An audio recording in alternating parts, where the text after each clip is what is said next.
Good morning everybody. Welcome to the official channel of Erudition Studies. ਅੱਜ ਦੇ session ਦੇ ਵਿੱਚ ਅਸੀਂ ਉਸੇ ਹੀ MCQ ਦੀ ਟੈਸਟ ਸੀਰੀਜ਼ ਨੂੰ ਸਟਾਰਟ ਕਰ ਰਹੇ ਹਾਂ, ਜਿਸ ਦੇ ਵਿੱਚ ਸਟਾਰਟ ਨਹੀਂ ਕੰਟੀਨਿਊ ਕਰ ਰਹੇ ਹਾਂ, ਜਿਸ ਦੇ ਵਿੱਚ ਅਸੀਂ SST cadre, PPSC principal and PPSC CI ਦੇ ਐਗਜ਼ਾਮ ਦੇ ਲਈ ਪੋਲਿਟੀ ਕਰ ਰਹੇ ਹਾਂ, ਰਾਈਟ। ਔਰ ਇਸੇ ਪੋਲਿਟੀ ਦੇ ਵਿੱਚ ਅਸੀਂ ਲੂਸੈਂਟ ਦੀ ਬੁੱਕ ਨੂੰ ਕਵਰ ਕਰ ਰਹੇ ਹਾਂ, ਜੋ ਕਿ ਹਰ ਇੱਕ ਐਗਜ਼ਾਮ ਦੇ ਲਈ ਕਾਫੀ ਜ਼ਿਆਦਾ ਇੰਪੋਰਟੈਂਟ ਹੁੰਦੀ ਹੈ। ਔਰ ਵੇਖਿਆ ਜਾਏ ਤਾਂ ਇਸਦਾ ਤੁਹਾਨੂੰ ਇੱਥੇ ਤਾਂ day 2 ਦਿਖ ਰਿਹਾ ਹੋਏਗਾ, ਬਟ ਅਦਰਵਾਈਜ਼ ਤੁਹਾਨੂੰ ਲੂਸੈਂਟ ਪੋਲਿਟੀ ਦਾ ਇਹ 5ਵਾਂ ਦਿਨ ਮਿਲ ਰਿਹਾ ਆ।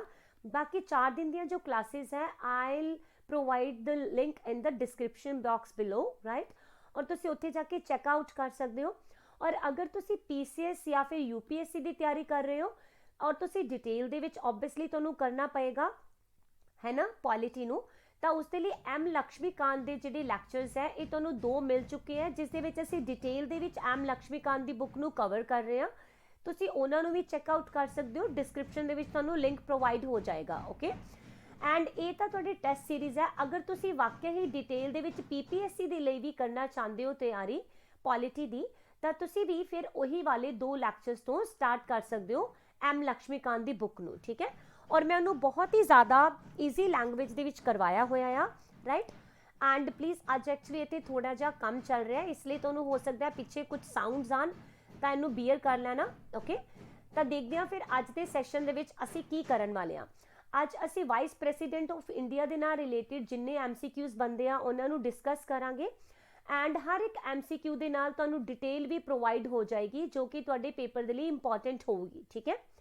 ਫਸਟ ਕੁਐਸਚਨ ਦੇਖਦੇ ਹਾਂ ਫਿਰ। The vice president is the ex officio chairman of the dash।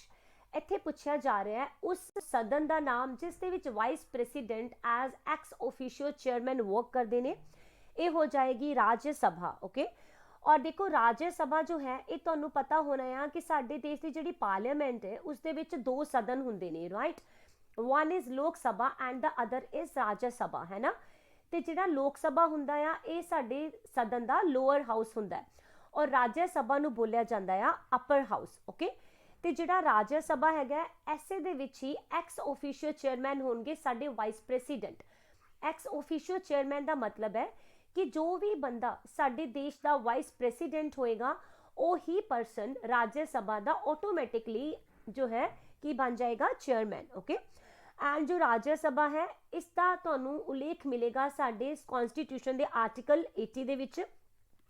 Article ਤੁਸੀਂ ਯਾਦ ਰੱਖਣਾ ਆ, ਓਕੇ।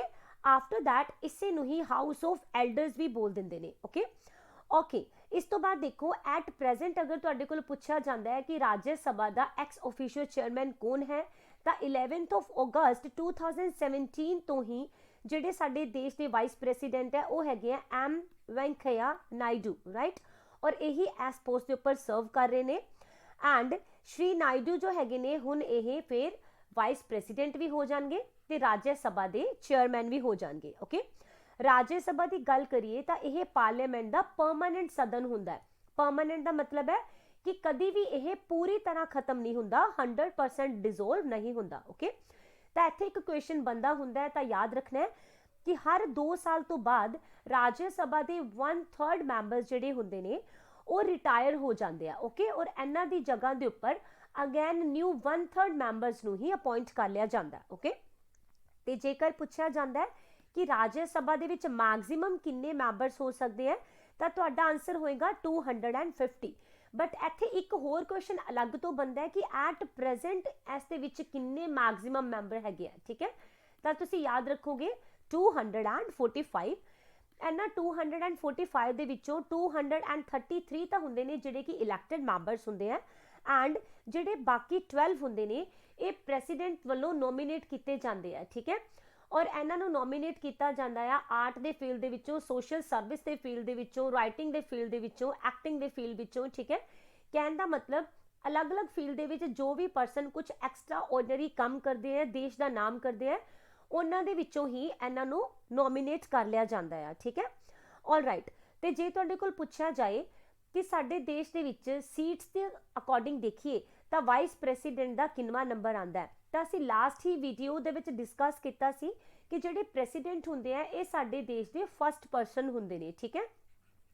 ਜੇ ਤੁਹਾਡੇ ਕੋਲੋਂ ਵਾਈਸ ਪ੍ਰੈਸੀਡੈਂਟ ਪੁੱਛਿਆ ਜਾਂਦਾ ਹੈ ਤਾਂ ਇਹ ਸਾਡੇ ਦੇਸ਼ ਦੇ ਸੈਕਿੰਡ ਹਾਈਐਸਟ ਆਫੀਸ਼ੀਅਲ ਮੰਨੇ ਜਾਂਦੇ ਆ। Okay, question number 2, in case of the president wishes to resign, to whom is he to address his resignation letter? ਤਾਂ ਜੇਕਰ ਪ੍ਰੈਸੀਡੈਂਟ ਸਾਡੇ ਦੇਸ਼ ਦੇ ਆਪਣਾ ਰਿਜ਼ਾਈਨ ਕਰਨਾ ਚਾਹਣ ਤਾਂ ਫਿਰ ਉਹ ਆਪਣਾ ਰੈਸਿਗਨੇਸ਼ਨ ਲੈਟਰ ਕਿਸ ਨੂੰ ਦੇਣਗੇ? ਤਾਂ ਇਹ ਦੇਣਗੇ ਜੀ ਵਾਈਸ ਪ੍ਰੈਸੀਡੈਂਟ ਨੂੰ। ਠੀਕ ਹੈ, ਸਾਡੇ ਇੰਡੀਅਨ ਕਨਸਟੀਟਿਊਸ਼ਨ ਦੇ ਆਰਟੀਕਲ 56 ਦੇ ਵਿੱਚ ਇਸ ਬਾਰੇ ਗੱਲ ਕੀਤੀ ਗਈ ਹੈ ਕਿ ਪ੍ਰੈਸੀਡੈਂਟ ਦੀ ਜੋ ਟਰਮ ਹੈ ਇਹ ਹੁੰਦੀ ਹੈ ਜੀ 5 ਸਾਲ, ਰਾਈਟ। ਪਰ ਜੇ ਮੰਨ ਲਓ ਇਸ ਤੋਂ ਪਹਿਲਾਂ ਹੀ ਇਹਨਾਂ ਦੀ ਟਰਮ ਨੂੰ ਟਰਮੀਨੇਟ ਕਰ ਦਿੱਤਾ ਜਾਏ, ਹੈ ਨਾ, ਅਗਰ ਇਹ ਕਨਸਟੀਟਿਊਸ਼ਨ ਨੂੰ ਜੋ ਹੈ ਉਲੰਘਣਾ ਕਰਦੇ ਨੇ ਇਹਦੀ, ਰਾਈਟ, ਤਾਂ ਅਸੀਂ ਲਾਸਟ ਟਾਈਮ ਹੀ ਕੀਤਾ ਸੀ, ਤਾਂ ਇਹਨਾਂ ਦੇ ਲਈ ਇੰਪੀਚਮੈਂਟ ਦੀ ਪ੍ਰੋਸੈਸ ਹੁੰਦੀ ਹੈ ਨਾ। ਜਿਹੜੇ ਪਰਸਨ ਨੇ ਨਹੀਂ ਦੇਖਿਆ ਲਾਸਟ ਲੈਕਚਰ ਦੇਖ ਲੈਣਾ, ਉਸ ਦੇ ਵਿੱਚ ਅਸੀਂ ਇੰਪੀਚਮੈਂਟ ਦੀ ਪ੍ਰੋਸੈਸ ਨੂੰ ਬਹੁਤ ਜ਼ਿਆਦਾ ਡਿਟੇਲ ਦੇ ਵਿੱਚ ਕਵਰ ਕੀਤਾ ਹੋਇਆ ਜੋ ਤੁਹਾਡੇ ਲਈ ਇੰਪੋਰਟੈਂਟ ਰਹੂਗੀ। ਠੀਕ ਹੈ, ਤਾਂ ਫਿਰ ਇਹਨਾਂ ਨੂੰ ਰਿਮੂਵ ਕਰ ਦਿੱਤਾ ਜਾ ਸਕਦਾ ਹੈ ਨਾ, ਤਾਂ ਫਿਰ ਉਸੇ ਹੀ ਟਾਈਮ ਦੇ ਵਿੱਚ ਇਹ ਵਾਈਸ ਪ੍ਰੈਸੀਡੈਂਟ ਨੂੰ ਆਪਣਾ ਰੈਸਿਗਨੇਸ਼ਨ ਦਿੰਦੇ ਨੇ। ਠੀਕ ਹੈ ਜੀ। Question number 3, who held the office of vice president of India for 2 consecutive terms? ਕਿਹਨਾਂ ਨੇ as vice president of India 2 ਲਗਾਤਾਰ ਟਰਮਸ ਦੇ ਲਈ ਸਰਵ ਕੀਤਾ ਹੋਇਆ ਹੈ? ਇਹ ਹੋ ਜਾਣਗੇ ਡਾਕਟਰ ਰਾਧਾ ਕ੍ਰਿਸ਼ਨਨ, ਰਾਈਟ। ਤਾਂ ਡਾਕਟਰ ਸਰਵਪੱਲੇ ਰਾਧਾ ਕ੍ਰਿਸ਼ਨਨ ਜੋ ਹੈਗੇ ਹੈ ਇਹ ਪਹਿਲੇ ਐਦਾਂ ਦੇ ਪਰਸਨ ਬਣੇ ਜਿਨ੍ਹਾਂ ਨੇ ਇੰਡੀਆ ਦੇ ਵਾਈਸ ਪ੍ਰੈਸੀਡੈਂਟ ਆਫਿਸ ਨੂੰ 2 consecutive ਟਰਮਸ ਯਾਨੀ ਕਿ ਲਗਾਤਾਰ ਟਰਮਸ ਦੇ ਲਈ ਸਰਵ ਕੀਤਾ ਆ। ਓਕੇ, ਇਹਨਾਂ ਦੀ ਟਰਮ ਸੀਗੀ 1952 ਤੋਂ ਲੈ ਕੇ 1962 ਤੱਕ। ਠੀਕ ਹੈ, 1952 ਦੇ ਵਿੱਚ ਪਹਿਲੀ ਵਾਰ ਚੁਣੇ ਗਏ, 5 ਸਾਲ ਪੂਰੇ ਹੋਣ ਤੋਂ ਬਾਅਦ 1957 ਦੇ ਵਿੱਚ ਇਹਨਾਂ ਨੂੰ ਦੂਸਰੀ ਵਾਰ ਐਜ਼ ਵਾਈਸ ਪ੍ਰੈਸੀਡੈਂਟ ਇਲੈਕਟ ਕੀਤਾ ਗਿਆ। ਓਕੇ, ਵੈਸੇ ਇੱਥੇ ਤੁਸੀਂ ਇੱਕ ਹੋਰ ਨਾਮ ਹੈ ਜੋ ਯਾਦ ਰੱਖੋਗੇ, ਹੀ ਇਜ਼ ਮੁਹੰਮਦ ਹਾਮਿਦ ਅੰਸਾਰੀ। ਠੀਕ ਹੈ, ਇਹ ਵੀ ਇੱਦਾਂ ਦੇ ਵਾਈਸ ਪ੍ਰੈਸੀਡੈਂਟ ਹੈ ਜਿਨ੍ਹਾਂ ਨੇ 2 ਵਾਰ ਇਸ ਪੋਸਟ ਦੇ ਉੱਪਰ ਕੰਮ ਕੀਤਾ ਆ ਕਨਜ਼ੀਕਿਊਟਿਵਲੀ, ਰਾਈਟ। ਪਹਿਲੀ ਵਾਰ 2007 ਤੋਂ ਲੈ ਕੇ 12 ਤੱਕ, ਆਫਟਰ ਦੈਟ 2012 ਤੋਂ ਲੈ ਕੇ 2017 ਤੱਕ। ਇਹ ਤੁਹਾਡੀ ਆਪਸ਼ਨ ਦੇ ਵਿੱਚ ਨਹੀਂ ਸੀ, ਇਸ ਲਈ ਇੱਥੇ ਆਨਸਰ ਤੁਹਾਡਾ ਫਿਰ ਡਾਕਟਰ ਰਾਧਾ ਕ੍ਰਿਸ਼ਨਨ ਆਇਆ ਸੀ। ਓਕੇ, ਔਰ ਅਗਰ ਤੁਹਾਡੇ ਕੋਲੋਂ ਪਹਿਲੇ ਪੁੱਛੇ ਜਾਂਦੇ ਆ ਤਾਂ ਵੀ ਤੁਹਾਡਾ ਆਨਸਰ ਡਾਕਟਰ ਰਾਧਾ ਕ੍ਰਿਸ਼ਨਨ ਹੀ ਆਏਗਾ। ਓਕੇ, ਆਲਰਾਈਟ, ਅੱਗੇ ਦੇਖੋ ਜੀ question number 4, consider the following statements. No formal impeachment is required to the removal of the vice president. ਪਹਿਲੀ ਗੱਲ ਵਿੱਚ ਬੋਲਿਆ ਗਿਆ ਕਿ ਵਾਈਸ ਪ੍ਰੈਸੀਡੈਂਟ ਨੂੰ ਅਗਰ ਰਿਮੂਵ ਕਰਨਾ ਹੈ ਤਾਂ ਕਿਸੇ ਵੀ ਫਾਰਮਲ ਇੰਪੀਚਮੈਂਟ ਦੀ ਲੋੜ ਨਹੀਂ ਹੈ। ਇੱਥੇ ਤੁਸੀਂ ਨੋਟ ਨੂੰ ਯਾਦ ਰੱਖਣਾ ਹੈ। ਠੀਕ ਹੈ, then dispute regarding election of the vice president is decided by the Supreme Court. ਅਗਰ ਮੰਨ ਲਓ ਵਾਈਸ ਪ੍ਰੈਸੀਡੈਂਟ ਦੀ ਇਲੈਕਸ਼ਨ ਦੇ ਵਿੱਚ ਕੋਈ ਵੀ ਡਿਸਪਿਊਟ ਹੋ ਜਾਂਦਾ ਹੈ ਤਾਂ ਉਸ ਨੂੰ ਸੁਪਰੀਮ ਕੋਰਟ ਡਿਸਾਈਡ ਕਰਦੀ ਹੈ। ਹੁਣ ਅਸੀਂ ਦੱਸਣਾ ਹੈ ਇੱਥੇ ਕਿਹੜੇ ਕਿਹੜੇ ਆਨਸਰ ਠੀਕ ਹੋ ਜਾਣਗੇ। ਠੀਕ ਹੈ, ਤਾਂ ਇਸ ਦਾ ਆਨਸਰ ਹੋਏਗਾ ਓਨਲੀ 2, ਯਾਨੀ ਕਿ ਅਗਰ ਅਸੀਂ ਵਾਈਸ ਪ੍ਰੈਸੀਡੈਂਟ ਨੂੰ ਬਾਹਰ ਨਿਕਾਲਣਾ ਚਾਹੁੰਦੇ ਹਾਂ, ਟਰਮੀਨੇਟ ਕਰਨਾ ਚਾਹੁੰਦੇ ਹਾਂ, ਤਾਂ ਬਿਲਕੁਲ ਪ੍ਰੈਸੀਡੈਂਟ ਦੀ ਤਰ੍ਹਾਂ ਇਹਨਾਂ ਦੀ ਵੀ ਇੰਪੀਚਮੈਂਟ ਪ੍ਰੋਸੈਸ ਹੁੰਦੀ ਹੈ। ਠੀਕ ਹੈ, ਓਕੇ, ਔਰ ਆਰਟੀਕਲ 71 ਦੇ ਵਿੱਚ ਸਾਫ਼ ਮੈਂਸ਼ਨ ਕੀਤਾ ਹੋਇਆ ਹੈ ਕਿ ਅਗਰ ਪ੍ਰੈਸੀਡੈਂਟ ਜਾਂ ਫਿਰ ਵਾਈਸ ਪ੍ਰੈਸੀਡੈਂਟ ਦੇ ਇਲੈਕਸ਼ਨ ਦੇ ਨਾਲ ਰਿਗਾਰਡਿੰਗ ਕੋਈ ਵੀ ਡਿਸਪਿਊਟ ਜਾਂ ਫਿਰ ਡਾਊਟ ਆਉਂਦਾ ਹੈ ਤਾਂ ਸੁਪਰੀਮ ਕੋਰਟ ਦੇ ਵੱਲੋਂ ਹੀ ਇਸ ਨੂੰ ਇਨਕੁਆਇਰ ਕੀਤਾ ਜਾਏਗਾ ਔਰ ਸੁਪਰੀਮ ਕੋਰਟ ਜਿਹੜਾ ਵੀ ਡਿਸੀਜਨ ਲਊਗਾ ਉਹ ਡਿਸੀਜਨ ਫਿਰ ਇਸ ਨੂੰ ਫਾਈਨਲ ਮੰਨਿਆ ਜਾਊਗਾ। Okay, question number 5, the union executive of India consist of. ਤਾਂ ਜਿਹੜੀ ਸਾਡੀ ਯੂਨੀਅਨ ਐਗਜ਼ੀਕਿਊਟਿਵ ਬੋਰਡ ਹੈ, ਠੀਕ ਹੈ, ਇਸ ਦੇ ਵਿੱਚ ਕੌਣ-ਕੌਣ ਸ਼ਾਮਿਲ ਹੁੰਦੇ ਹੈ? ਤਾਂ ਇਹ ਵਾਲਾ ਕੁਐਸਚਨ ਜੋ ਹੈ ਲਾਸਟ PPSC ਦੇ ਐਗਜ਼ਾਮ ਦੇ ਵਿੱਚ ਪੁੱਛਿਆ ਗਿਆ, ਤਾਂ ਇਹਨੂੰ ਯਾਦ ਰੱਖੋਗੇ। ਇਸ ਦੇ ਵਿੱਚ ਪਹਿਲੇ ਨੰਬਰ ਤੇ ਆਉਂਦੇ ਆ ਸਾਡੇ ਪ੍ਰੈਸੀਡੈਂਟ, ਉਸ ਤੋਂ ਬਾਅਦ ਆ ਜਾਣਗੇ ਸਾਡੇ ਵਾਈਸ ਪ੍ਰੈਸੀਡੈਂਟ ਐਂਡ ਲਾਸਟ ਤੇ ਆਏਗੀ ਸਾਡੀ ਕਾਉਂਸਿਲ ਆਫ ਮਿਨਿਸਟਰਸ। ਠੀਕ ਹੈ, ਜਿਸ ਦੇ ਵਿੱਚ ਪ੍ਰਾਈਮ ਮਿਨਿਸਟਰ ਜੋ ਹੁੰਦੇ ਆ ਇਸ ਕਾਉਂਸਿਲ ਦੇ ਹੈੱਡ ਹੁੰਦੇ ਨੇ। ਠੀਕ ਹੈ, ਇੱਥੇ ਅਸੀਂ ਗੱਲ ਕੀਤੀ ਹੈ ਕਾਉਂਸਿਲ ਆਫ ਮਿਨਿਸਟਰਸ, ਹੈ ਨਾ, ਤਾਂ ਇਹਨਾਂ ਬਾਰੇ ਦੇਖ ਲੈਂਦੇ ਆ ਬਿਕਾਜ਼ ਅਸੀਂ ਪ੍ਰੈਸੀਡੈਂਟ ਐਂਡ ਵਾਈਸ ਪ੍ਰੈਸੀਡੈਂਟ ਦੇ ਬਾਰੇ ਦੇ ਵਿੱਚ ਪਹਿਲਾਂ ਹੀ ਡਿਸਕਸ ਕਰ ਚੁੱਕੇ ਹਾਂ, ਹੈ ਨਾ। ਓਕੇ, ਤੇ ਇਹ ਜਿਹੜੀ ਕਾਉਂਸਿਲ ਆਫ ਮਿਨਿਸਟਰ ਹੁੰਦੀ ਹੈ ਇਹਦੇ ਹੈੱਡ ਹੁੰਦੇ ਨੇ ਪ੍ਰਾਈਮ ਮਿਨਿਸਟਰ, ਤੇ ਕਨਸਟੀਟਿਊਸ਼ਨ ਦੇ ਅਕੋਰਡਿੰਗ ਐਸ ਕਾਉਂਸਿਲ ਦਾ ਪ੍ਰਾਈਮ ਮਿਨਿਸਟਰ ਦੇ ਹੈੱਡ ਦੇ ਨਾਲ ਮਿਲ ਕੇ ਕੰਮ ਕੀ ਹੁੰਦਾ ਆ, ਇਹ ਪ੍ਰੈਸੀਡੈਂਟ ਨੂੰ ਏਡ ਐਂਡ ਐਡਵਾਈਜ਼ ਕਰਨ ਦੇ ਲਈ ਬਣਾਇਆ ਜਾਂਦਾ ਹੈ। ਠੀਕ ਹੈ, ਯਾਨੀ ਕਿ ਕਨਸਟੀਟਿਊਸ਼ਨ ਦੇ ਵਿੱਚ ਤਾਂ ਇਹੀ ਬੋਲਿਆ ਗਿਆ ਕਿ ਇਹ ਸਿਰਫ ਹੈਲਪ ਕਰਨ ਲਈ ਹੁੰਦੇ ਆ ਪ੍ਰੈਸੀਡੈਂਟ ਦੀ, ਬਟ ਸਾਨੂੰ ਪਤਾ ਹੈ ਕਿ ਐਕਚੁਅਲ ਦੇ ਵਿੱਚ ਜਿਹੜੀਆਂ ਸਾਰੀਆਂ ਪਾਵਰਸ ਹੁੰਦੀਆਂ ਆ ਡੀ ਫੈਕਟੋ ਪਾਵਰਸ, ਇਹ ਸਾਡੇ ਪ੍ਰਾਈਮ ਮਿਨਿਸਟਰ ਦੇ ਕੋਲ ਹੀ ਰਹਿੰਦੀਆਂ ਆ, ਰਾਈਟ। ਓਕੇ, ਤੇ ਪ੍ਰਾਈਮ ਮਿਨਿਸਟਰ ਦੀ ਜਿਹੜੀ ਅਪਾਇੰਟਮੈਂਟ ਹੈ ਉਹ ਕਿਸ ਵੱਲੋਂ ਕੀਤੀ ਜਾਂਦੀ ਹੈ? ਪ੍ਰੈਸੀਡੈਂਟ ਵੱਲੋਂ। ਇਹ ਯਾਦ ਰੱਖਣਾ कि असी प्राइम मिनिस्टर नूं नहीं इलैक्ट करदे, ठीक है, बिल्कुल भी कन्फ्यूज नहीं होना, ओके। असी तां इलैक्ट करदे हां जस्ट एक मैंबर नूं, ठीक है। बट इस तो बाद जदों प्राइम मिनिस्टर बनाए जाते हैं ना, तो ये तुहानूं पता है इत्थे सारी काउंसिल ऑफ मिनिस्टर्स मिल के रैकमेंड करते हैं नाम नूं, ते उसनूं फिर अपॉइंट किया जाता है साडे देश के प्रेसीडेंट वालों, ठीक है। वेरी इंपोर्टेंट फैक्ट याद रखना। ऑल राइट, तो जिहड़ी काउंसिल हुंदी है ना, काउंसिल ऑफ मिनिस्टर्स, एक कलैक्टिवली रिस्पोंसिबल हुंदी है किसनूं जी, लोक सभा नूं, ठीक है। ये भी क्वेश्चन ज़्यादा इंपॉर्टेंट है, याद रख लेना। Question number 6, which statement regarding the vice president of India officiating as president is correct? ਤਾਂ ਕਈ ਵਾਰੀ ਕੀ ਹੁੰਦਾ ਹੈ, ਜਿਹੜੇ ਸਾਡੇ ਵਾਈਸ ਪ੍ਰੈਸੀਡੈਂਟ ਹੁੰਦੇ ਆ ਨਾ, ਇਹਨਾਂ ਨੂੰ ਪ੍ਰੈਸੀਡੈਂਟ ਦੇ ਤੌਰ ਦੇ ਉੱਪਰ ਵੀ ਨਿਯੁਕਤ ਕੀਤਾ ਜਾਂਦਾ ਹੈ। ਨਿਯੁਕਤ ਇਨ ਦਾ ਸੈਂਸ ਇਹਨਾਂ ਨੂੰ ਆਫੀਸ਼ੀਏਟਿੰਗ ਕੰਮ ਕਰਨਾ ਪੈਂਦਾ ਹੈ ਸਮਟਾਈਮਸ, ਠੀਕ ਹੈ। ਕਿਹੜੀਆਂ ਕਿਹੜੀਆਂ ਕੰਡੀਸ਼ਨਸ ਅਸੀਂ ਹੁਣੇ ਕਰਾਂਗੇ, ਤਾਂ ਉਸ ਦੇ ਅਕੋਰਡਿੰਗ ਕਿਹੜੀ ਗੱਲ ਹੈ ਜੋ ਕਿ ਬਿਲਕੁਲ ਸਹੀ ਹੈ, ਤਾਂ ਇਹ ਹੈ he shall cease to be the chairman of the council of states. ਤਾਂ ਅਸੀਂ ਹੁਣੇ ਕੀਤਾ ਕਿ ਐਕਸ ਆਫੀਸ਼ੀਅਲ ਚੇਅਰਮੈਨ ਹੁੰਦੇ ਰਾਜ ਸਭਾ ਦੇ ਵਾਈਸ ਪ੍ਰੈਸੀਡੈਂਟ, ਰਾਈਟ।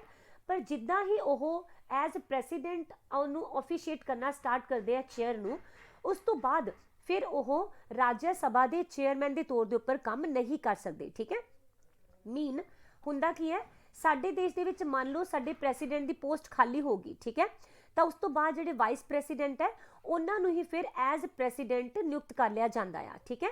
ਤੇ ਜੇ ਮੰਨ ਲਓ ਵਾਈਸ ਪ੍ਰੈਸੀਡੈਂਟ ਵੀ ਨਾ ਅਵੇਲੇਬਲ ਹੋਣ, ਤਾਂ ਫਿਰ ਸੁਪਰੀਮ ਕੋਰਟ ਦੇ ਜਿਹੜੇ ਜੱਜ ਹੁੰਦੇ ਨੇ, ਹੈ ਨਾ, ਉਹਨਾਂ ਨੂੰ ਨਿਯੁਕਤ ਕੀਤਾ ਜਾਂਦਾ ਹੈ, ਠੀਕ ਹੈ, ਚੀਫ ਜਸਟਿਸ ਆਫ ਇੰਡੀਆ ਨੂੰ, ਓਕੇ। ਤਾਂ ਇਹ ਦੋਨੋਂ ਹੀ ਕੁਐਸਚਨ ਇੰਪੋਰਟੈਂਟ ਰਹਿਣਗੇ, ਯਾਦ ਰੱਖਣਾ, ਰਾਈਟ, ਓਕੇ। ਤੇ ਜਿਹੜੇ ਰਾਜ ਸਭਾ ਦੇ ਚੇਅਰਮੈਨ ਹੁੰਦੇ ਆ ਫਿਰ ਇਹ ਖਤਮ ਹੋ ਜਾਂਦੇ ਨੇ, ਕਹਿਣ ਦਾ ਮਤਲਬ ਕਿ ਵਾਈਸ ਪ੍ਰੈਸੀਡੈਂਟ ਹੁਣ ਰਾਜ ਸਭਾ ਦੇ ਚੇਅਰਮੈਨ ਨਹੀਂ ਰਹਿੰਦੇ, ਠੀਕ ਹੈ। ਇਸ ਦੇ ਬਾਰੇ ਦੇ ਵਿੱਚ ਗੱਲ ਕੀਤੀ ਜਾਂਦੀ ਹੈ ਆਰਟੀਕਲ 65 ਦੇ ਵਿੱਚ, ਓਕੇ, ਯੈਸ। क्वेश्चन नंबर 7, नीचे तुहानूं कुछ स्टेटमेंट दित्तियां आ, इन्हां नूं असीं कंसीडर करांगे, ठीक है। तो पहला मैं तुहानूं दसदा डायरैक्ट ही कि इसका आंसर बोथ आने वाला है, तो दोनों ही चीज़ां नूं देख लैंदे आ। पहला है कि जिहड़े वाइस प्रेसीडेंट हुंदे आ इन्हां नूं इलैक्ट करन दे लई एक इलैक्टोरल कॉलेज हुंदा आ, राइट, बिल्कुल सही है। और इस दे विच पार्लीमेंट के दोनों ही जिहड़े सदन है, लोक सभा एंड राज्य सभा, दोनों दे ही मैंबर्स नूं शामिल किया जाता है, ये भी बिल्कुल सही है, ठीक है। उस तो बाद है जदों वाइस प्रेसीडेंट डिस्चार्ज कर देंदे हैगे ने फंक्शनस ऑफ प्रेसीडेंट नूं, राइट, तो फिर उस तो बाद उन्हां नूं की किया जाता है, सारा कुछ सारियां सुविधावां सेम मिलदियां, अलाउंस सेम मिलते हैं, प्रिविलेज सेम मिलते हैं जो कि प्रेसीडेंट नूं मिलते हैं। तो ये दोनों ही चीज़ां बिल्कुल सही ने। वाइस प्रेसीडेंट दे भी प्रेसीडेंट दे वांग ही डायरैक्ट इलैक्शनस नहीं होंदे। किहड़े इलैक्शन होंदे आ, असीं लास्ट टाइम बहुत डिटेल दे विच कीता सीगा इनडायरैक्ट इलैक्शन, राइट, और उस दे विच असीं कीता सी सिंगल ट्रांसफरेबल वोट, है ना। अगर स्टूडेंट्स ने सिंगल ट्रांसफरेबल वोट नूं समझना होए तो वो प्लीज़ लास्ट वाला सैशन प्रेसीडेंट वाला देख लेना, बहुत ही एग्जाम्पल्स दे नाल असीं इहनूं डिस्कस कीता सी, तुहानूं बड़े आराम नाल समझ आ जाएगा, ठीक है। और इन्हां दी जिहड़ी इलैक्शन प्रोसैस है और प्रेसीडेंट दी इलैक्शन प्रोसैस जो है ऑलमोस्ट आपस दे विच मिलदियां ही हुंदियां ने, बस इन्हां नूं चुनण वाला जिहड़ा इलैक्टोरल कॉलेज है उस दे विच दोनों दे विच थोड़ा जिहा फर्क है। फर्क की है कि जिहड़ा वाइस प्रेसीडेंट है उस दे इलैक्शन कॉलेज वाल विच ना की हुंदा आ, जिहड़े नॉमिनेट मैंबर है उन्हां नूं भी शामिल किया जाता है और इलैक्टेड मैंबर्स नूं भी, राइट। बट प्रेसीडेंट विच असीं कीता सी कि नॉमिनेटेड मैंबर शामिल नहीं हुंदे। तो इत्थे तुसीं वैसे ही दिमाग लगा के देखो कि जिहड़े भी नॉमिनेटेड मैंबर हुंदे आ उन्हां नूं कौन नॉमिनेट करदा है, साडे देश दे प्रेसीडेंट करदे ने, राइट। तो जे प्रेसीडेंट दे इलैक्शन दे विच ही नॉमिनेटेड मैंबर आ जाणगे तो फिर इन्हां दे उपर तां प्रेसीडेंट दा इन्फ्लुएंस हुंदा है, राइट। तो इसलिए ये फिर की करनगे, इहदे फेवर दे विच चलणगे, ठीक है। तो जिन्हां ने वोट पाई होएगी प्रेसीडेंट फिर उन्हां नूं नॉमिनेट भी करनगे, राइट। इस करके फिर इन्हां दोनां नूं आपस दे विच रिलेट नहीं किया जाता इलैक्शन वाली फॉर्म दे विच, ठीक है, ओके। तो जिहड़े वाइस प्रेसीडेंट हुंदे आ इन्हां दे इलैक्शन दे विच जिहड़ियां स्टेट्स है वो कोई भी रोल प्ले नहीं करदियां, ठीक है। ये भी याद रखोगे कि स्टेट लैजिस्लेचर दा कोई काम नहीं हुंदा वाइस प्रेसीडेंट दे इलैक्शनस दे विच, okay. All right, next question है, इन्हां स्टेटमेंट्स नूं असीं कंसीडर करना आ वाइस प्रेसीडेंट दे तौर दे उपर, तो ये भी दोनों ही करैक्ट हैगियां ने, ठीक है। किहड़ियां किहड़ियां जिहड़ा अच्छा ये असीं कर चुके हैं, राइट, सॉरी ये वाला क्वेश्चन रिपीट हो गया शायद। ਨੈਕਸਟ ਦੇਖ ਰਹੇ ਹਾਂ ਜੀ, what is the tenure of the office of vice president? Vice president ਨੂੰ ਕਿੰਨੇ ਸਾਲ ਦੇ ਲਈ ਚੁਣਿਆ ਜਾਂਦਾ ਆ? ਤਾਂ ਇਹਨਾਂ ਦੀ ਨਿਯੁਕਤੀ ਕੀਤੀ ਜਾਂਦੀ ਹੈ 5 ਸਾਲ ਦੇ ਲਈ, ਔਰ ਪ੍ਰੈਸੀਡੈਂਟ ਦੀ ਜਿਹੜੀ ਟਰਮ ਹੈ ਉਸ ਦੇ ਬਾਰੇ ਆਰਟੀਕਲ 67 ਦੇ ਵਿੱਚ ਮੈਂਸ਼ਨ ਕੀਤਾ ਹੋਇਆ ਆ। ਓਕੇ, ਅਗਰ ਮੰਨ ਲਓ ਉਹ 5 ਸਾਲ ਤੋਂ ਪਹਿਲਾਂ ਰਿਜ਼ਾਈਨ ਕਰਨਾ ਚਾਹੁੰਦੇ ਆ ਤਾਂ ਉਹ ਫਿਰ ਕਿਹਨੂੰ ਰਿਜ਼ਾਈਨ ਦੇਣਗੇ? ਬਿਲਕੁਲ ਵਾਈਸ ਪ੍ਰੈਸੀਡੈਂਟ ਨੂੰ ਰਿਜ਼ਾਈਨ ਦੇਣਗੇ, ਔਰ ਪ੍ਰੈਸੀਡੈਂਟ ਵਾਈਸ ਪ੍ਰੈਸੀਡੈਂਟ ਨੂੰ ਰਿਜ਼ਾਈਨ ਦੇਣਗੇ। ਠੀਕ ਹੈ, ਇੱਥੇ ਵਾਈਸ ਪ੍ਰੈਸੀਡੈਂਟ ਦੀ ਗੱਲ ਕਰ ਰਹੇ ਸੀ ਅਸੀਂ। ਓਕੇ, ਜੇਕਰ ਵਾਈਸ ਪ੍ਰੈਸੀਡੈਂਟ ਦੀ ਟਰਮ ਪੂਰੀ ਹੋ ਜੇ ਬਟ ਉਹਦਾ ਕੋਈ ਵੀ ਸਕਸੈਸਰ ਅੱਗੋਂ ਆਏ ਹੀ ਨਾ, ਠੀਕ ਹੈ, ਤਾਂ ਫਿਰ ਉਹ ਆਪਣੀਆਂ ਡਿਊਟੀਜ਼ ਨੂੰ ਐਜ਼ ਇਟ ਇਜ਼ ਪਰਫਾਰਮ ਕਰਦੇ ਰਹਿਣਗੇ ਜਦੋਂ ਤੱਕ ਕਿ ਉਹਨਾਂ ਦਾ ਅਗਲਾ ਪਰਸਨ ਯਾਨੀ ਕਿ ਉਹਨਾਂ ਦਾ ਸਕਸੈਸਰ ਨਾ ਆ ਜਾਏ। ਠੀਕ ਹੈ, ਇਹ ਯਾਦ ਰੱਖ ਲੈਣਾ, ਬਹੁਤ ਜ਼ਿਆਦਾ ਇੰਪॉर्टेंट ਫੈਕਟ ਰਹੂਗਾ। ਆਲਰਾਈਟ, ਨੈਕਸਟ ਕੁਐਸਚਨ ਹੈ, ਵਾਈਸ ਪ੍ਰੈਸੀਡੈਂਟ ਆਫ ਇੰਡੀਆ ਦੇ ਨਾਮ ਦਿੱਤੇ ਗਏ ਆ, ਇਹਨਾਂ ਨੂੰ ਅਸੀਂ ਲਾਈਨ ਵਾਈਜ਼ ਦੱਸਣਾ ਹੈ ਕਿ ਕੌਣ ਕੌਣ ਕਦੋਂ ਕਦੋਂ ਆਇਆ। ਠੀਕ ਹੈ, ਤਾਂ ਇਸ ਦੇ ਵਿੱਚ 1 2 3 4 ਹੀ ਆਪਸ਼ਨ ਰਹਿਣਗੀਆਂ। ਵੀਵੀ ਗਿਰੀ ਜੋ ਹੈਗੇ ਆ 1967 ਤੋਂ ਲੈ ਕੇ 69 ਤੱਕ ਰਹੇ ਸੀਗੇ। ਦੈਨ GS ਪਾਠਕ ਯਾਨੀ ਕਿ ਗੋਪਾਲ ਸਵਰੂਪ ਪਾਠਕ, ਇਹ 1969 ਤੋਂ 74 ਤੱਕ ਰਹੇ। BD ਜੱਟੀ 74 ਤੋਂ 79 ਤੱਕ, ਐਂਡ M ਹਿਦਾਇਤੁੱਲਾ 79 ਤੋਂ ਲੈ ਕੇ 84 ਤੱਕ ਐਜ਼ ਪ੍ਰੈਸੀਡੈਂਟ ਰਹੇ ਸੀਗੇ। ਓਕੇ, ਨੈਕਸਟ ਕੁਐਸਚਨ ਹੈ, ਰਾਜ ਸਭਾ ਦੇ ਚੇਅਰਮੈਨ ਕੌਣ ਹੁੰਦੇ ਆ? ਇਸ ਬਾਰੇ ਤਾਂ ਅਸੀਂ ਫਸਟ ਕੁਐਸਚਨ ਤੋਂ ਲੈ ਕੇ ਹੁਣ ਤੱਕ ਪਤਾ ਹੀ ਨਹੀਂ ਕਿੰਨੀ ਵਾਰ ਡਿਸਕਸ ਕਰ ਲਿਆ ਕਿ ਰਾਜ ਸਭਾ ਦੇ ਆਟੋਮੈਟਿਕ ਜਿਹੜੇ ਚੇਅਰਮੈਨ ਬਣ ਜਾਂਦੇ ਆ ਉਹ ਸਾਡੇ ਦੇਸ਼ ਦੇ ਵਾਈਸ ਪ੍ਰੈਸੀਡੈਂਟ ਹੀ ਬਣਦੇ ਨੇ। Right, which of the following vice president was not appointed as president of the country? ਨੀਚੇ 4 ਨਾਮ ਹੈ, ਇਹਨਾਂ ਵਿੱਚੋਂ ਕਿਹੜੇ ਵਾਈਸ ਪ੍ਰੈਸੀਡੈਂਟ ਹੈ ਜਿਨ੍ਹਾਂ ਨੂੰ ਕਿ ਦੇਸ਼ ਦੇ ਪ੍ਰੈਸੀਡੈਂਟ ਦੇ ਤੌਰ ਦੇ ਉੱਪਰ ਮੌਕਾ ਨਹੀਂ ਦਿੱਤਾ ਗਿਆ, ਅਪਾਇੰਟ ਨਹੀਂ ਕੀਤਾ ਗਿਆ। ਠੀਕ ਹੈ, ਤਾਂ ਇਹ ਹੋ ਜਾਣਗੇ ਕ੍ਰਿਸ਼ਨਕਾਂਤ। ਰਾਈਟ, ਦੇਖੋ ਇੱਥੇ ਮੈਂ ਤੁਹਾਨੂੰ ਇੱਕ ਨਾਮ ਦੱਸਿਆ ਸੀਗਾ, ਹੈ ਨਾ, ਮੁਹੰਮਦ ਹਿਦਾਇਤੁੱਲਾ। ਰਾਈਟ, ਇਹਨਾਂ ਦੇ ਬਾਰੇ ਦੇ ਵਿੱਚ ਜਾਣਨਾ ਬਹੁਤ ਜ਼ਿਆਦਾ ਜ਼ਰੂਰੀ ਹੈ ਬਿਕਾਜ਼ ਇਹਨਾਂ ਦੇ ਨਾਲ ਰਿਲੇਟਿਡ 3 ਤੋਂ 4 ਕੁਐਸਚਨ ਬਣ ਜਾਂਦੇ ਨੇ। ਠੀਕ ਹੈ, ਤਾਂ ਦੇਖੋ ਇਹ ਕੀ ਹੈ, ਇਹਨਾਂ 1968 ਦੇ ਵਿੱਚ ਸਾਡੇ ਦੇਸ਼ ਦੇ ਚੀਫ ਜਸਟਿਸ ਬਣੇ ਸੀ। ਰਾਈਟ, ਔਰ ਇਹ ਪਹਿਲੇ ਮੁਸਲਿਮ ਬਣੇ ਜੋ ਕਿ ਚੀਫ ਜਸਟਿਸ ਆਫ ਇੰਡੀਆ ਬਣੇ ਸੀਗੇ। ਇਹਨਾਂ ਦੀ ਚੀਫ ਜਸਟਿਸ ਦੀ ਟਰਮ ਦੇ ਵਿੱਚ ਹੀ ਕੀ ਹੋਇਆ ਜੀ, ਉਸ ਟਾਈਮ ਤੇ ਪ੍ਰੈਸੀਡੈਂਟ ਹੁੰਦੇ ਸੀਗੇ ਮਿਸਟਰ ਜ਼ਾਕਿਰ ਹੁਸੈਨ। ਠੀਕ ਹੈ, ਔਰ ਇਹਨਾਂ ਦੀ ਸਡਨ ਡੈਥ ਹੋ ਗਈ, ਔਰ ਫਿਰ ਇਹਨਾਂ ਨੇ ਕੀ ਸੋਚਿਆ, ਆਬਵੀਅਸਲੀ ਫਿਰ ਦੇਸ਼ ਨੇ ਕੀ ਕਿਹਾ ਕਿ ਵਾਈਸ ਪ੍ਰੈਸੀਡੈਂਟ ਨੂੰ ਹੁਣ ਬਣਾ ਦਿੱਤਾ ਜਾਏਗਾ ਪ੍ਰੈਸੀਡੈਂਟ ਦੇ ਤੌਰ ਦੇ ਉੱਪਰ, ਹੈ ਨਾ, ਬਿਕਾਜ਼ ਅਸੀਂ ਹੁਣੇ ਹੀ ਕੀਤਾ ਸੀ ਕਿ ਕਿਸੇ ਵੀ ਤਰੀਕੇ ਦੇ ਨਾਲ ਚਾਹੇ ਪ੍ਰੈਸੀਡੈਂਟ ਦੀ ਡੈਥ ਹੋਵੇ, ਚਾਹੇ ਫਿਰ ਉਹ ਰੈਜ਼ਿਗਨੇਸ਼ਨ ਦੇ ਦੇਣ ਜਾਂ ਫਿਰ ਉਹਨਾਂ ਨੂੰ ਟਰਮੀਨੇਟ ਕਰ ਦਿੱਤਾ ਜਾਏ, ਤਾਂ ਉਹਨਾਂ ਦਾ ਆਫਿਸ ਖਾਲੀ ਹੋਏਗਾ ਤਾਂ ਉੱਥੇ ਕੌਣ ਆ ਜਾਏਗਾ ਜੀ, ਵਾਈਸ ਪ੍ਰੈਸੀਡੈਂਟ। ਰਾਈਟ, ਤਾਂ ਫਿਰ ਉਸ ਟਾਈਮ ਤੇ ਵਾਈਸ ਪ੍ਰੈਸੀਡੈਂਟ ਸੀਗੇ ਮਿਸਟਰ ਵੀਵੀ ਗਿਰੀ। ਠੀਕ ਹੈ, ਇਹਨਾਂ ਨੂੰ ਫਿਰ ਬਣਾ ਦਿੱਤਾ ਗਿਆ ਪ੍ਰੈਸੀਡੈਂਟ। ਰਾਈਟ, ਪਰ ਵੀਵੀ ਗਿਰੀ ਜਿਹੜੇ ਹੈਗੇ ਆ ਉਹ ਖੁਦ ਚਾਹੁੰਦੇ ਸੀਗੇ ਕਿ ਇਹ ਪ੍ਰੈਸੀਡੈਂਟ ਦਾ ਇਲੈਕਸ਼ਨ ਲੜਨ, ਇਸ ਲਈ ਕੀ ਕੀਤਾ ਗਿਆ, ਇਹਨਾਂ ਨੇ ਰਿਜ਼ਾਈਨ ਕਰ ਦਿੱਤਾ। ਤਾਂ ਹੁਣੇ ਅਸੀਂ ਕੀਤਾ ਪ੍ਰੈਸੀਡੈਂਟ ਨਹੀਂ ਹੈ ਤਾਂ ਵਾਈਸ ਪ੍ਰੈਸੀਡੈਂਟ ਬਣਨਗੇ। ਅਗਰ ਵਾਈਸ ਪ੍ਰੈਸੀਡੈਂਟ ਵੀ ਨਾ ਅਵੇਲੇਬਲ ਹੋਣ ਤਾਂ ਫਿਰ ਚੀਫ ਜਸਟਿਸ ਆਫ ਇੰਡੀਆ ਨੂੰ ਹੀ ਪ੍ਰੈਸੀਡੈਂਟ ਬਣਾਇਆ ਜਾਏਗਾ। ਠੀਕ ਹੈ, ਤੇ ਅਸੀਂ ਦੇਖਿਆ ਕਿ ਹਿਦਾਇਤੁੱਲਾ ਜਿਹੜੇ ਹੈਗੇ ਆ ਉਸ ਟਾਈਮ ਤੇ ਹੈਗੇ ਸੀਗੇ ਚੀਫ ਜਸਟਿਸ ਆਫ ਇੰਡੀਆ, ਹੈ ਨਾ, ਤਾਂ ਇਸ ਲਈ ਇਹਨਾਂ ਨੂੰ ਫਿਰ ਐਜ਼ ਪ੍ਰੈਸੀਡੈਂਟ ਜੋ ਹੈ ਨਿਯੁਕਤ ਕਰ ਦਿੱਤਾ ਗਿਆ। ਠੀਕ ਹੈ, ਛੋਟੀ ਦੀ ਟਰਮ ਰਹੀ ਸੀ ਇਹਨਾਂ ਦੀ, 20th of July ਤੋਂ ਲੈ ਕੇ 24th of August ਤੱਕ ਇਹ ਪ੍ਰੈਸੀਡੈਂਟ ਬਣੇ ਰਹੇ। ਓਕੇ, ਔਰ ਮਿਸਟਰ ਹਿਦਾਇਤੁੱਲਾ ਨੇ ਇੱਕ ਵਾਰ ਨਹੀਂ ਬਲਕਿ 2 ਵਾਰ ਐਕਟਿੰਗ ਪ੍ਰੈਸੀਡੈਂਟ ਸਰਵ ਕੀਤਾ ਹੈ। ਇਹ ਵੀ ਇੰਪੋਰਟੈਂਟ ਰਹੂਗਾ। ਇਹ ਰਿਟਾਇਰਮੈਂਟ ਤੋਂ ਬਾਅਦ ਨਾ ਕੀ ਹੋਇਆ ਸੀ, ਵਾਈਸ ਪ੍ਰੈਸੀਡੈਂਟ ਬਣ ਗਏ ਸੀਗੇ ਐਕਚੁਅਲ ਵਿੱਚ। ਠੀਕ ਹੈ, ਤੇ ਜਦੋਂ ਇਹ ਵਾਈਸ ਪ੍ਰੈਸੀਡੈਂਟ ਬਣੇ ਐਟ ਦੈਟ ਟਾਈਮ ਪ੍ਰੈਸੀਡੈਂਟ ਸੀਗੇ ਜ਼ੈਲ ਸਿੰਘ ਜੀ। ਠੀਕ ਹੈ, ਤੇ ਜਿਹੜੇ ਜ਼ੈਲ ਸਿੰਘ ਸੀ ਨਾ, ਇਹਨਾਂ ਨੂੰ ਮੈਡੀਕਲ ਟ੍ਰੀਟਮੈਂਟ ਦੇ ਵਾਸਤੇ ਯੂਨਾਈਟਿਡ ਸਟੇਟਸ ਜਾਣਾ ਪਿਆ। ਦੈਟ ਇਜ਼ ਵਾਈ ਉਹਨਾਂ ਦੀ ਐਬਸੈਂਸ ਦੇ ਵਿੱਚ 6th of October 1982 ਤੋਂ ਲੈ ਕੇ 31st of October 1982 ਤੱਕ ਫਿਰ ਤੋਂ ਇਹ ਹਿਦਾਇਤੁੱਲਾ ਐਕਟਿੰਗ ਪ੍ਰੈਸੀਡੈਂਟ ਬਣੇ। ਠੀਕ ਹੈ, ਆਲਰਾਈਟ, ਤਾਂ ਇਸ ਤਰ੍ਹਾਂ ਫਿਰ ਜਿਹੜੇ ਮਿਸਟਰ ਹਿਦਾਇਤੁੱਲਾ ਹੈ, ਇੱਕ ਹੋਰ ਕੁਐਸਚਨ ਕੀ ਜੀ, ਇਹ ਓਨਲੀ ਪਰਸਨ ਬਣੇ ਇੰਡੀਆ ਦੇ ਜਿਨ੍ਹਾਂ ਨੇ chief justice of India, president of India and vice president of India, ਇਹ ਤਿੰਨੋਂ ਹੀ ਆਫਿਸਿਸ ਦੇ ਵਿੱਚ ਨਾ ਸਰਵ ਕੀਤਾ ਹੋਇਆ ਹੈ। ਠੀਕ ਹੈ, ਤਾਂ ਕਾਫੀ ਸਾਰੇ ਕੁਐਸਚਨ ਬਣ ਗਏ ਆ ਮਿਸਟਰ ਹਿਦਾਇਤੁੱਲਾ ਦੇ ਲਈ। ਇਹ ਸਾਰੇ ਹੀ ਕੁਐਸਚਨਸ ਤੁਸੀਂ ਯਾਦ ਰੱਖੋਗੇ। ਆਲਰਾਈਟ, next question है, the resolution for removing the vice president can be moved in। ਜੇਕਰ ਵਾਈਸ ਪ੍ਰੈਸੀਡੈਂਟ ਨੂੰ ਹਟਾਣਾ ਚਾਹੁੰਦੇ ਆ ਤਾਂ ਉਹਨਾਂ ਦਾ ਰੈਜ਼ੋਲੂਸ਼ਨ ਕਿੱਥੇ ਜੋ ਹੈ ਮੂਵ ਕੀਤਾ ਜਾਏਗਾ, ਤਾਂ ਯਾਦ ਰੱਖੋਗੇ ਇਹ ਸਿਰਫ ਰਾਜ ਸਭਾ ਵਿੱਚ ਮੂਵ ਕੀਤਾ ਜਾਂਦਾ ਹੈ, ਠੀਕ ਹੈ। ਜਦੋਂ ਅਸੀਂ ਪ੍ਰੈਸੀਡੈਂਟ ਪੜ੍ਹਿਆ ਸੀ, ਅਸੀਂ ਦੇਖਿਆ ਸੀ ਰਾਜ ਸਭਾ ਔਰ ਲੋਕ ਸਭਾ ਦੋਨਾਂ ਵਿੱਚੋਂ ਕਿਸੇ ਵੀ ਸੈਸ਼ਨ ਦੇ ਵਿੱਚ ਇਸ ਨੂੰ ਮੂਵ ਕੀਤਾ ਜਾ ਸਕਦਾ ਹੈ, ਕਿਸੇ ਵੀ ਸਦਨ ਦੇ ਵਿੱਚ, ਰਾਈਟ। ਬਟ ਜਦੋਂ ਤੁਸੀਂ ਗੱਲ ਕਰੋਗੇ ਵਾਈਸ ਪ੍ਰੈਸੀਡੈਂਟ ਦੀ, ਤਾਂ ਇਹ ਸਿਰਫ ਔਰ ਸਿਰਫ ਰਾਜ ਸਭਾ ਦੇ ਵਿੱਚ ਆਏਗਾ, ਬਿਕਾਜ਼ ਇਹ ਰਾਜ ਸਭਾ ਦੇ ਚੇਅਰਮੈਨ ਹੁੰਦੇ ਨੇ, ਰਾਈਟ। ਤਾਂ ਇਸ ਲਈ ਇੱਥੇ ਹੀ ਦੇਖਿਆ ਜਾਏਗਾ ਅਗਰ ਇਹਨਾਂ ਨੂੰ ਹਟਾਣਾ ਹੈ, ਠੀਕ ਹੈ, ਇਹ ਯਾਦ ਰੱਖ ਲੈਣਾ। ਨੈਕਸਟ ਕੁਐਸਚਨ ਹੈ, who among the following have held the office of the vice president? ਤਾਂ ਇਹਨਾਂ ਦੇ ਵਿੱਚੋਂ ਕੌਣ ਹੈਗੇ ਆ ਜਿਨ੍ਹਾਂ ਨੇ ਐਜ਼ ਵਾਈਸ ਪ੍ਰੈਸੀਡੈਂਟ ਸੰਭਾਲਿਆ ਹੈ ਪਦ ਨੂੰ? ਤਾਂ ਇਹ ਹੋ ਜਾਣਗੇ ਮੁਹੰਮਦ ਹਿਦਾਇਤੁੱਲਾ, ਜਿਨ੍ਹਾਂ ਬਾਰੇ ਹੁਣੇ ਅਸੀਂ ਬਹੁਤ ਡਿਟੇਲ ਵਿੱਚ ਡਿਸਕਸ ਕੀਤਾ, ਐਂਡ ਨੰਬਰ 4 ਤੇ ਸ਼ੰਕਰ ਦयाल शर्मा, यानी कि first and fourth is our answer. Okay, question number 16, which article talks about the post of vice president? किस आर्टिकल विच बोलिया गया कि साडे देश दे विच एक वाइस प्रेसिडेंट होणगे? ਤਾਂ ਇਹ ਹੋ ਜਾਏਗਾ आर्टिकल 63. ओके, नेक्स्ट क्वेश्चन है जी, what is the age mentioned in the constitution to become vice president? अगर कोई पर्सन वाइस प्रेसिडेंट बनना चाहता है ਤਾਂ ਉਹਨਾਂ ਦੇ ਲਈ ਕਿੰਨੀ ਏਜ ਹੋਣਾ ਜ਼ਰੂਰੀ ਹੈ? ਤਾਂ ਇਹ ਯਾਦ ਰੱਖਣਾ 35 ਇਅਰਸ, ਠੀਕ ਹੈ। ਇੱਥੇ ਦੋ ਤਰ੍ਹਾਂ ਦੇ ਕੁਐਸਚਨ ਆਣਗੇ।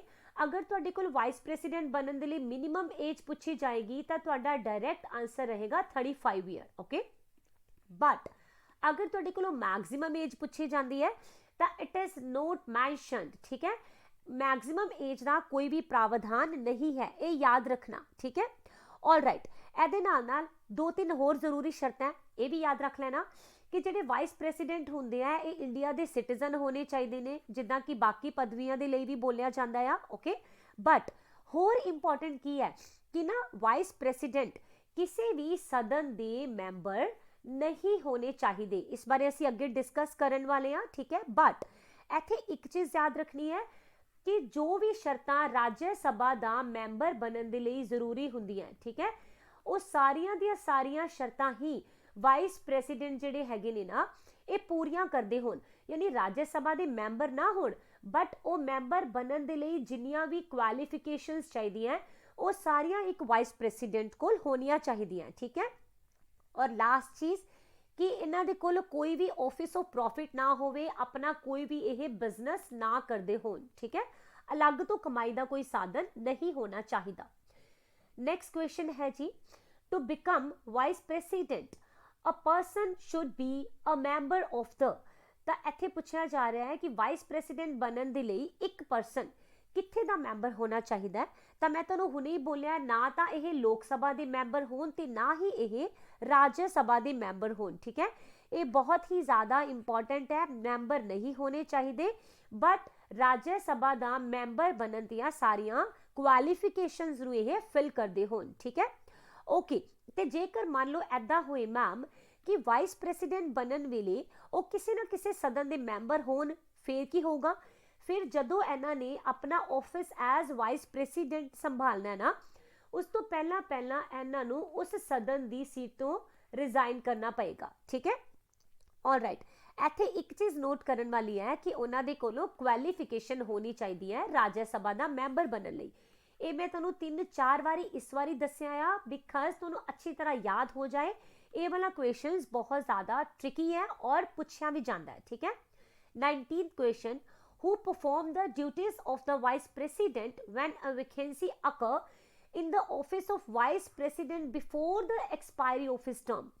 मान लो कि जो वाइस प्रेसिडेंट है ਇਹਨਾਂ ਦੀ ਟਰਮ ਪੂਰੀ ਨਹੀਂ ਹੋਈ ਬਟ ਕਿਸੇ ਵੀ ਕਾਰਨ ਕਰਕੇ, ਡੈਥ ਕਰਕੇ, ਰੈਸਿਗਨੇਸ਼ਨ ਕਰਕੇ, ਟਰਮੀਨੇਸ਼ਨ ਕਰਕੇ ਇਹਨਾਂ ਦੀ ਜਿਹੜੀ ਵੈਕੈਂਸੀ ਹੈ ਖਾਲੀ ਹੋ ਗਈ, ਠੀਕ ਹੈ। ਤਾਂ ਫਿਰ ਕੌਣ ਹੋਏਗਾ ਜੋ ਵਾइस प्रेसिडेंट ਦੇ ਤੌਰ ਦੇ ਉੱਪਰ ਭੂਮਿਕਾ ਨਿਭਾਏਗਾ, ਠੀਕ ਹੈ। ਤਾਂ ਇੱਥੇ ਤੁਸੀਂ ਹੈਰਾਨ ਵੀ ਹੋਣਾ ਹੈ ਬਟ ਯਾਦ ਵੀ ਰੱਖਣਾ ਹੈ ਕਿ constitution is silent on this matter. ਮਤਲਬ ਸਾਡੇ ਕਨਸਟੀਟਿਊਸ਼ਨ ਦੇ ਵਿੱਚ ਇਸ ਬਾਰੇ ਕੋਈ ਵੀ ਗੱਲ ਨਹੀਂ ਕੀਤੀ ਗਈ। ਇਹਨੂੰ ਅੱਛੀ ਤਰ੍ਹਾਂ ਦਿਮਾਗ ਦੇ ਵਿੱਚ ਬਿਠਾ ਲੈਣਾ, ਠੀਕ ਹੈ, ਓਕੇ। ਲਾਸਟ ਕੁਐਸਚਨ ਹੈ, who perform the duties as the chairman of the Rajya Sabha when the vacancy occurs in the office of vice president? ਹੁਣ ਪਿਛਲੇ ਕੁਐਸਚਨ ਦੇ ਨਾਲ ਇਹਨੂੰ ਕਨਫਿਊਜ਼ ਨਹੀਂ ਕਰੋਗੇ ਤੁਸੀਂ, ਰਾਈਟ।